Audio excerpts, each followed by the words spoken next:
TunePocket.com.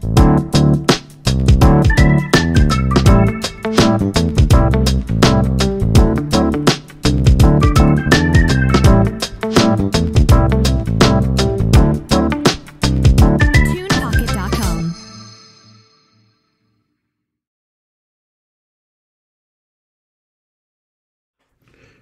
Good afternoon. Good afternoon, and welcome to the Sean Farrell podcast. God is great all the time. All the time, God is great. And let's not waste no time, shall we? Let's get right to it. Today, I will be discussing sensory overload. I've discussed this before, and I had a really bad case of sensory overload back in starting around 2010, I believe. Started around 2010, 2011, then went through 2012. It got progressively worse every year. My last couple of years working for FedEx, which I'm going to get to in a minute. But what is sensory overload? Sensory overload is when your five senses, light, sound, taste, smell, touch, taking more than it can process. And it can overwhelm you, and it can be overwhelmed by all of the brain input. The brain responds as it would to a life-threatening situation and enters flight, fight, or freeze mode. Some of the symptoms: anxiety, irritability, tantrums in children, restlessness, physical discomfort, urge to cover your ears and eyes to block out the source of input, stress, fear, panic, high levels of excitement or feeling wound up. And some of the triggers are, these are only a few triggers, but several more. Multiple conversations going on in one room, flashing overhead lights, or a loud party.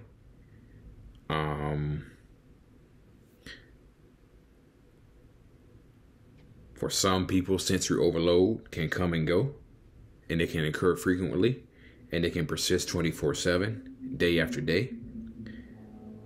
You can feel it off and on, or just simply have it all the time. And I'm still on the triggers.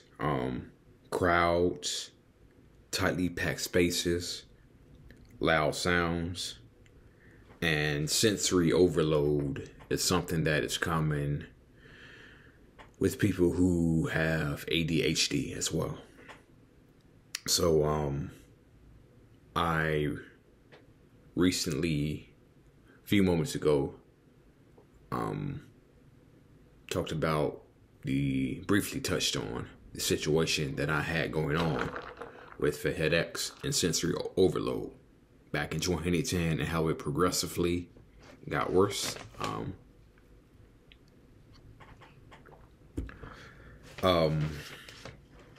just want to go back to the definition of sensory overload, and I just want to start there. So my first job out of high school was FedEx, okay? And it's a worldwide hub, a worldwide place.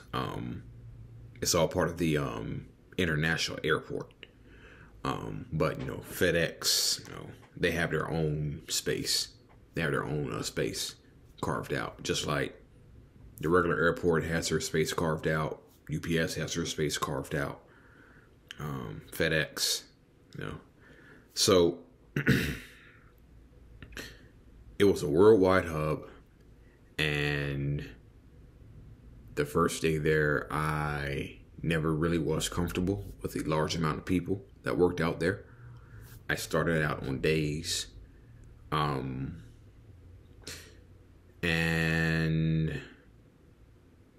really wasn't comfortable, but I more or less tolerated it. Then it was in 2005 when I switched to nights. Okay. I switched to nights because I wanted to get those automatic weekends off. You work nights at FedEx, you get those automatic weekends off. Automatic weekends off. Okay. And so it was a ton more people who worked out there during the night. And there was a period of time where I was dealing with it pretty well, or should I say, tolerating it very well, I should say. And so there was a period of time where I was tolerating it very well. So I was tolerating it really well. Then it went from tolerating it really well to tolerate. Then it went from tolerate to it's getting a little uncomfortable. Then it went from a little uncomfortable to sensory overload. Then sensory overload turned into sensory overload overdrive. Okay. So it was around 2010 when slowly but surely I couldn't deal with the large working environment out there. And so at first it was low level sensory overload, but I can tell you it got worse. And I just want to go back to the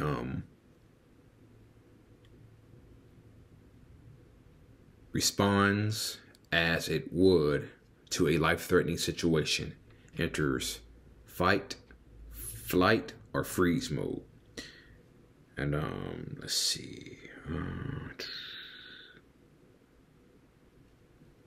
Yeah, and the part about the stress, fear, and panic.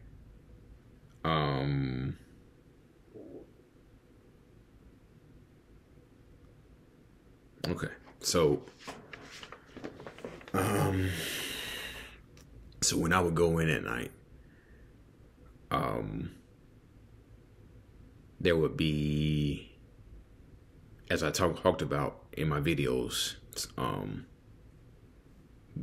before, it felt like something sharp was something, I wouldn't say sharp, but it just felt like some sharp feeling was hugging my body. And I wasn't really sure what it was. Now that I've dug into it, I sort of see that there was stress, fear, panic because of the large amount of people who worked out there. And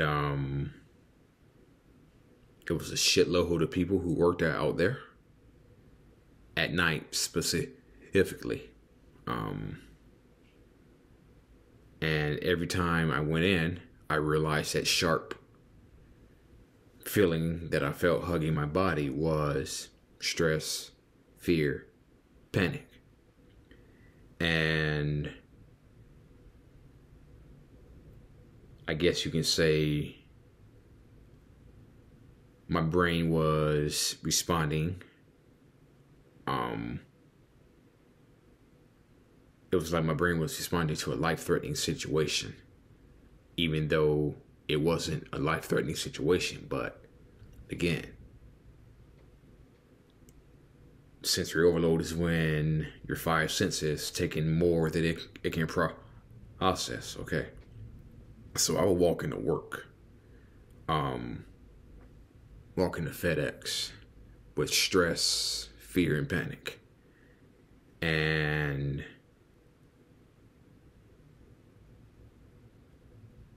I was in silent. It was a silent panic. It was a silent stress.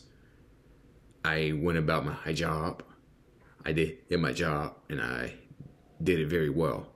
But it was silent fear, silent panic, silent flight, fight, or freeze mode. I mean, I was literally scared for my life. When I went in at night, I was literally scared out of my mind when I went in. And nobody else knew this but me. And so, trying to hang on, trying to at least make it to vacation, which was in November, trying to make it to vacation. And, but it was just getting worse. I was just so afraid walking into that large work environment. And me talking about this, I'm starting to feel my heartbeat faster. I'm starting to feel my heartbeat faster right now as I'm speaking. But anyway, yeah, so every night I was in stress, fear, and panic. Could not wait till my shift ended so I can get the hell out. And it was becoming and it was just way too much. I mean, it had completely engulfed me. Sensory overload had completely engulfed me. And so I just wanted to leave. Which I did. I told them the reason that I was leaving is because I was going to drive a truck, which I did. Not the 18-wheelers, but, oh, hang on for 1 second. Somebody's calling me as I'm shooting, okay?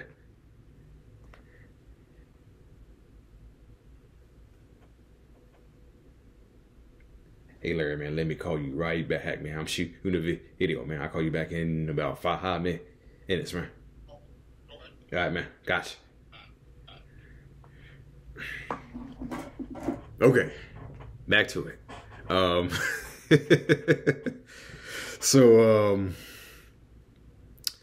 Yeah, I wanted to leave. I wanted to drive a truck. Okay. I wanted to drive a truck, which I did. Not the 18-wheelers, but the big Bob trucks. I drove those. So, yeah, I did hear that. But the overwhelming situation was that I was just so engulfed by sensory overload that it literally felt like I was gonna die if I continued to work out there. And my youngest brother, who worked out there as well, he now works in I believe he works in corporate now. He works in corporate now.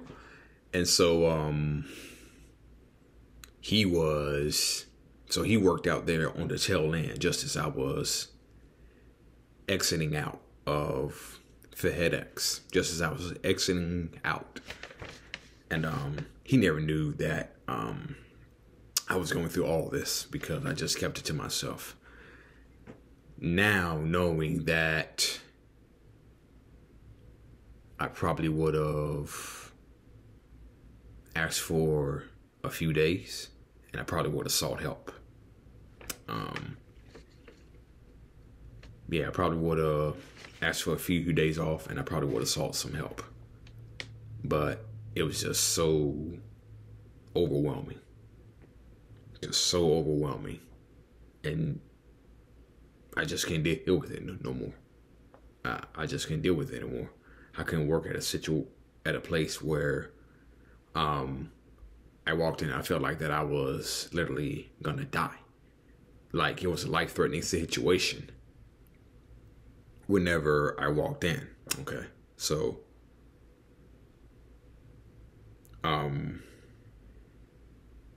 some of the things that you can do to help yourself out with sensory overload: practice self-calming exercises, get proper sleep, which I sometimes struggle to do, but manage your health well, reduce the number of stimulating activities, set boundaries, and seek help. So that's my experience with sensory overload, and it was not a pleasant one. To tell you the truth, it was not a pleasant one. All right, so that's it, and that's all. Thank you for watching the Sean For Real podcast. I hope you continue to have a peaceful, tranquil, wonderful, God bless weekend, and I will see you all soon. I am out of here.